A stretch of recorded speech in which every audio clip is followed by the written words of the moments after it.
ہمارے پیارے نبی صلی اللہ علیہ وآلہ وسلم نے فرمایا، جس شخص نے میرے اوپر درود شریف نہ پڑھا اس کا کوئی دین نہیں۔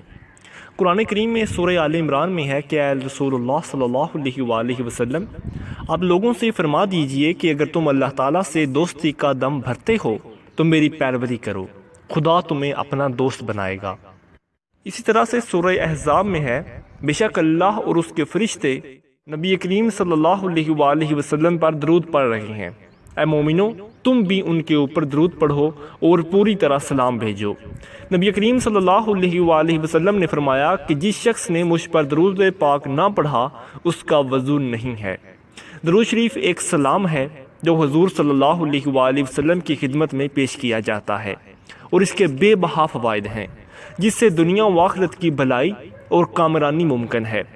درود شریف پیارے نبی صلی اللہ علیہ وآلہ وسلم پر سلام بھیجنے کو کہا جاتا ہے۔ درود شریف ایک دعا بھی ہے جس سے اللہ کے پیارے رسول اللہ صلی اللہ علیہ وآلہ وسلم پر رحمت طلب کی جاتی ہے اور سلامتی بھی طلب کی جاتی ہے۔ حضرت شیخ سعدی رحمۃ اللہ تعالی نے شرح ورد العویر میں بیان کیا ہے کہ حضرت شیخ عارف محمد حقی رحمۃ اللہ تعالی نے حزینۃ الاسرار میں لکھا کہ درود شریف تقریباً 4000 قسموں کے ہیں، ایک روایت میں 12000 بھی لکھا ہے۔ ان میں سے ہر ایک درود دنیا کی کسی نہ کسی جماعت کا اپنے اور رسول صلی اللہ علیہ وآلہ وسلم کے درمیان تعلق اور انس کے اعتبار سے پسندیدہ ترین ہے۔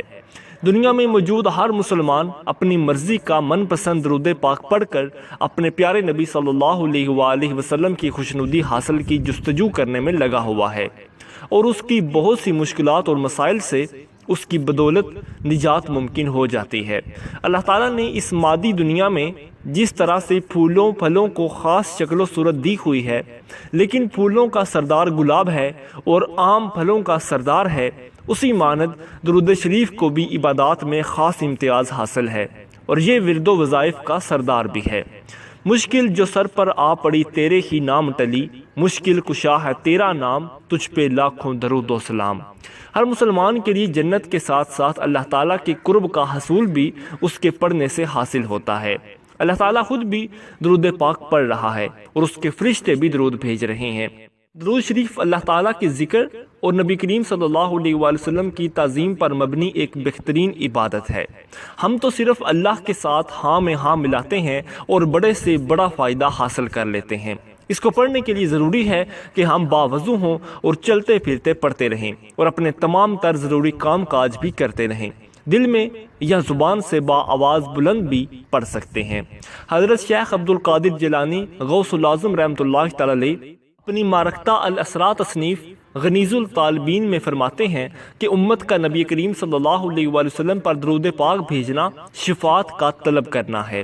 حضرت غوث اعظم رحمۃ اللہ تعالی مزید فرماتے ہیں کہ درود شریف کا مطلب پیروی کرنا اور حرمت کرنا بھی ہے۔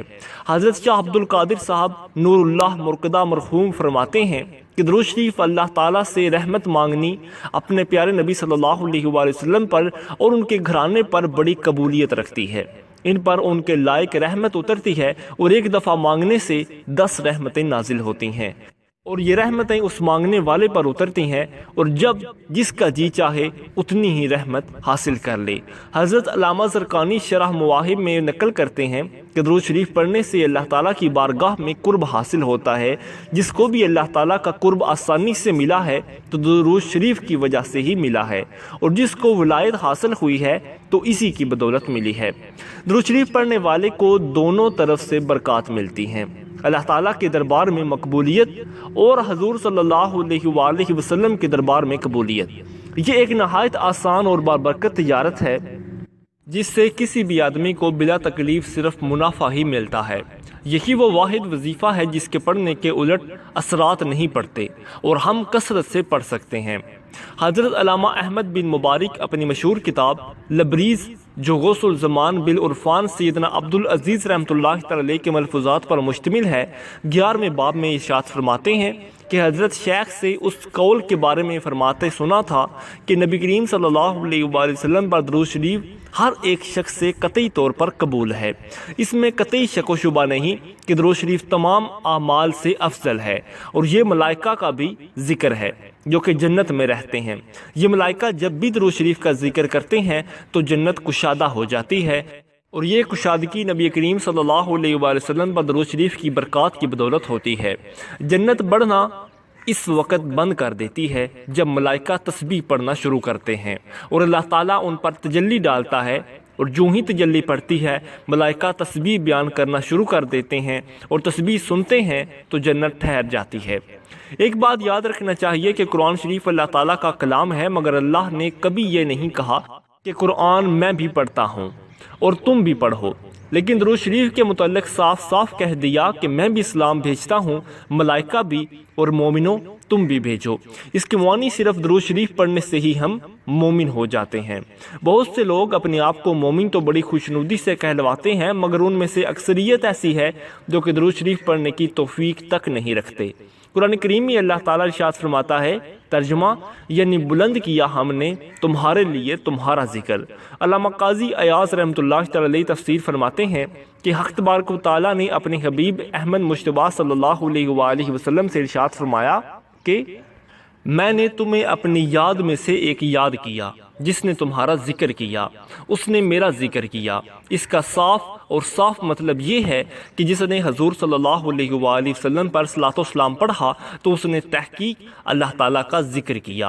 حضرت مولانا محمد علی خان رحمۃ اللہ تعالی علیہ اپنی کتاب فلاح دین و دنیا میں فرماتے ہیں کہ جو شخص سچے دل سے ایک مرتبہ حضور صلی اللہ علیہ وآلہ وسلم پر درود شریف بھیجتا ہے تو گناہوں سے ایسا پاک ہو جاتا ہے جیسے ماں کے پیٹ سے ابھی ابھی پیدا ہوا ہو۔ 1,00,000 نیکیاں لکھی جاتی ہیں اس کے نامہ اعمال میں، اور اس کا نام بھی زندہ اولیاء میں تحریر ہوتا ہے۔ رہے عزت و احترام محمد صلی اللہ علیہ وآلہ وسلم کے بعد از خدا ہے مقام محمد صلی اللہ علیہ وآلہ وسلم۔ ثبوت اس کا قرآن کی آیتیں ہیں، کلام خدا ہے کلام محمد صلی اللہ علیہ وآلہ وسلم۔ ایک سائل حضرت علی رضی اللہ تعالیٰ کے پاس آیا اور عرض کی کہ مجھے کچھ دیجیے، میں تنگ دست ہوں۔ حضرت علی رضی اللہ تعالیٰ کے پاس اس وقت دینے کے لیے کوئی چیز نہ تھی۔ آپ نے 10 بار درود پاک پڑھ کر سائل کی ہتھیلی پر پھونک مار کر فرمایا، ہتھیلی بند کر دو۔ سائل نے باہر جا کر جب ہتھیلی کھولی تو اس سائل کی وہی ہتھیلی سونے کے دیناروں سے بھری پڑی تھی۔ جب حضرت بابا فرید الدین گنج شکر رحمۃ اللہ تعالی علیہ نے درود پاک کے فضائل بیان کر رہے تھے تو 5 درویش آئے اور عرض کیا کہ ہم مسافر ہیں، خانہ کعبہ کی زیارت کے لیے جا رہے ہیں لیکن پیسے نہیں۔ اس بات کو سن کر حضرت فرید الدین گنج شکر رحمۃ اللہ تعالی علیہ نے مراقبہ کیا اور سر اٹھا کر کھجور کی چند گٹھلیاں لیں اور کچھ پڑھ کر ان سب مسافروں کو دے دیں۔ درویشوں نے جب باہر جا کر ان کو دیکھا تو وہ سونے کی اشرفیاں تھیں۔ آپ کے رفیق حضرت شیخ بدر الدین اسحاق رحمۃ اللہ تعالی علیہ نے بتایا کہ بابا فرید گنج شکر نے کھجور کی گٹھلیوں پر درود شریف پڑھ کر پھونکا تھا، جس کی برکت سے وہ گٹھلیاں سونا بن گئیں۔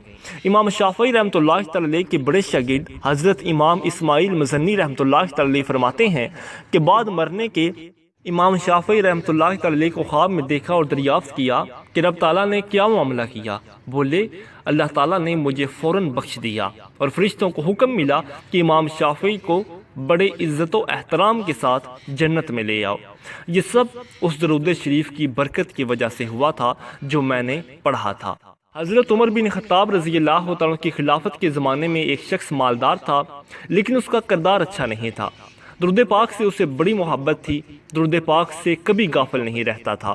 جب اس کا آخری وقت آیا تو اس کا چہرہ سیاہ ہو گیا اور بہت زیادہ تنگی بھی لاحق ہو گئی۔ اسی حالت میں اس نے ندا دی کہ اے اللہ کے محبوب صلی اللہ علیہ وآلہ وسلم، میں درود پاک کی کثرت کرتا ہوں۔ اچانک ایک دم ایک پرندہ آسمان سے نازل ہوا اور اپنے پر اس شخص پر پھیر دیے۔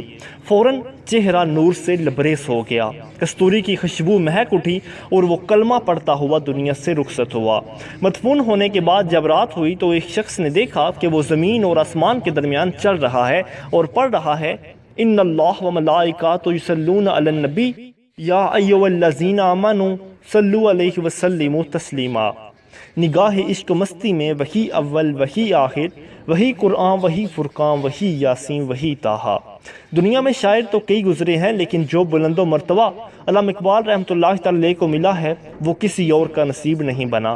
علامہ اقبال رحمۃ اللہ تعالی علیہ ایسے شاعر ہیں جن کا کلام اب تک دنیا کی تقریباً ہر بڑی زبان میں ترجمے کے ساتھ چھپ چکا ہے۔ اس کے علاوہ دنیا کے کئی اسکالروں نے علامہ محمد اقبال رحمۃ اللہ تعالی علیہ پر تحقیقی کام بھی کیا ہے اور کر بھی رہے ہیں۔ حیرت انگیز بات یہ ہے کہ پاکستان اور ہندوستان سے زیادہ مغربی ممالک میں علامہ محمد اقبال پر تحقیقی کام ہو رہا ہے، اور ہر جگہ آپ رحمۃ اللہ تعالی کی برسی بالخصوص جرمنی اور انگلستان میں منائی جاتی ہے۔ عوام الناس آپ کو شاعر مشرق کا نام دیا تو برگزیدہ بزرگوں نے مفکر اعظم کہہ کر پکارا۔ علامہ محمد اقبال کوئی پیر، مفتی یا ولی کامل نہیں تھے، پھر بھی یہ اعزازات دنیا بھر سے انہیں مل رہے ہیں۔ یہ کیا راز ہے؟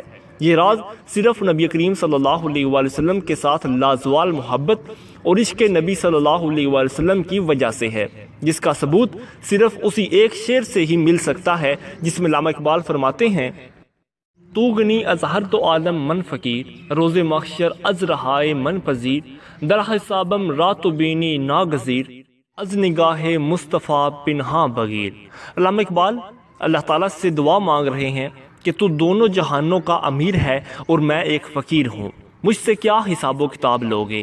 قیامت میں مجھے بخش دینا، لیکن اگر حساب کتاب لینا ضروری ہوا تو حضور صلی اللہ علیہ وآلہ وسلم کی نگاہوں سے چھپ کر لینا، تاکہ میرا پیارا نبی صلی اللہ علیہ وآلہ وسلم میری خطاؤں کو نہ دیکھے، ورنہ ان کے سامنے مجھے بڑی شرمندگی ہوگی۔ اقبال اللہ تعالیٰ سے شرم نہیں کر رہے ہیں، ماں باپ سے بھی نہیں، استادوں سے بھی نہیں، اپنے مرشد سے بھی نہیں، صرف اپنے پیارے آقا صلی اللہ علیہ وآلہ وسلم سے شرم کر رہے ہیں۔ 1 دسمبر 1931 کو جب علامہ محمد اقبال مصر پہنچے اور 2 دسمبر کو ان سے ملنے مصر کے مشہور صاحب طریق بزرگ سید محمد ماضی ابو العزائم اپنے 2 صاحبزادوں کے ساتھ اس ہوٹل میں آئے جہاں اقبال ٹھہرے ہوئے تھے، تو اقبال رحمۃ اللہ تعالی نے انہیں ہوٹل میں دیکھ کر پریشان ہوئے اور کہا کہ آپ نے تکلیف کیوں کی؟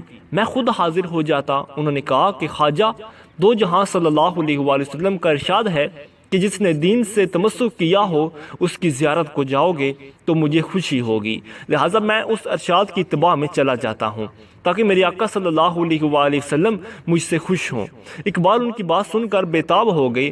سید ابو العزائم دیر تک بیٹھے نصیحتیں کرتے رہے اور یہ بھی کہا کہ میں بادشاہوں کی ملاقات کے لیے بھی گھر سے باہر نہیں نکلتا، لیکن آپ کی ملاقات کے لیے میں آیا ہوں۔ جب وہ چلے گئے تو آنسوؤں کا سیلاب علامہ اقبال کی آنکھوں سے بے اختیار بہہ نکلا۔